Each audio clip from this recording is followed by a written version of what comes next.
जय श्री कृष्ण। आप सभी का हमारे YouTube चैनल पर हार्दिक स्वागत है। आज की इस वीडियो में मैं आप सभी को माघ मास के महत्व के बारे में बताऊंगी कि माघ स्नान से क्या क्या फल होते हैं और क्या क्या इसका विधान है। 25 जनवरी से लेकर 24 फरवरी तक माघ स्नान चलेगा। माघ स्नान से बढ़कर पवित्र पाप नाशक दूसरा कोई व्रत नहीं है। एकादशी के व्रत की महिमा है, गंगा स्नान की भी महिमा है, लेकिन माघ मास में सभी तिथियां पर्व के समान हैं। सभी तिथियां पूनम है और माघ मास में सूर्योदय से थोड़ी देर पहले स्नान करना पाप नाशक और आरोग्यप्रद और प्रभाव बढ़ाने वाला है। पाप नाशनी ऊर्जा मिलने से बुद्धि शुद्ध होती है, इरादे सुंदर होते हैं। श्री पद्म पुराण के अनुसार ब्रह्मा ऋषि भृगु जी कहते हैं कि तप परम ध्यानम त्रेता याम जन्म तथा द्वापरे व कलोदानम माघ सर्वयुगे शुच। अर्थात सतयुग में तपस्या से उत्तम पद की प्राप्ति होती है, त्रेता में ज्ञान, द्वापर में भागवत पूजा से और कलयुग में दान सर्वोपरि माना गया है। परंतु माघ स्नान तो सभी युगों में श्रेष्ठ माना गया है। सतयुग में सत्य की प्रधानता थी, त्रेता में तप की, द्वापर में यज्ञ की, कलयुग में दान की, लेकिन माघ मास में स्नान की चारों युग में बड़ी भारी महिमा है। सभी दिन माघ मास में स्नान कर सकें तो बहुत अच्छा, नहीं तो 3 दिन तो लगातार करना चाहिए। बीच में तो करें, लेकिन आखिरी 3 दिन में जरूर करना चाहिए। माघ मास का इतना प्रभाव है कि सभी जल गंगा जल के तीर्थ के समान हो जाते हैं। पुष्कर, कुरुक्षेत्र, काशी, प्रयाग में 10 वर्ष पवित्र शौच, संतोष आदि नियम पालने से जो फल मिलता है, माघ मास में 3 दिन स्नान करने से वही फल मिल जाता है। खाली 3 दिन माघ मास प्रातः स्नान कर सब कुछ प्राप्त होता है। आयु, आरोग्य, रूप बल, सौभाग्य, सदाचार देता है।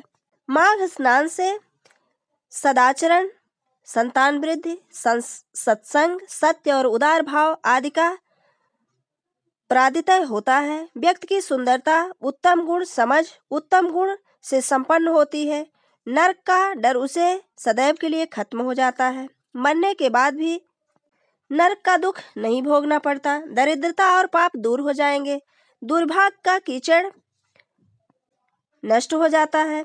यत्न पूर्वक माघ स्नान प्रातः स्नान से विद्या निर्मल होती है।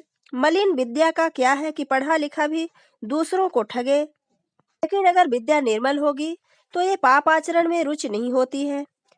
पद्म पुराण में वशिष्ठ जी भगवान से कहते हैं, बैसाख में जल अन्न दान उत्तम है, कार्तिक में तपस्या और पूजा, माघ में जप और होम दान उत्तम है।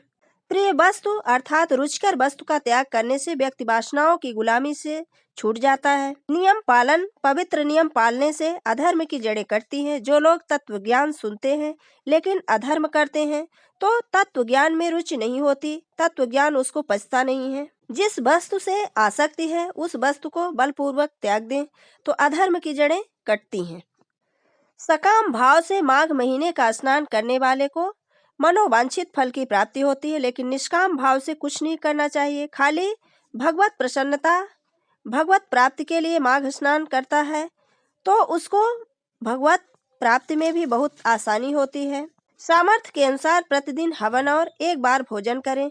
माघ मास में 3-3 बार खाना ये आध्यात्मिक जगत में और बच्चों के लिए 3-3 बार भोजन बुद्धि छोटी बना देता है। माघ मास में जरा नाश्ते से बच जाएं, 2 टाइम ही भोजन करें। भूमि पे शयन करना चाहिए, नहीं तो गद्दा हटाकर सादे बिस्तर या पलंग पर।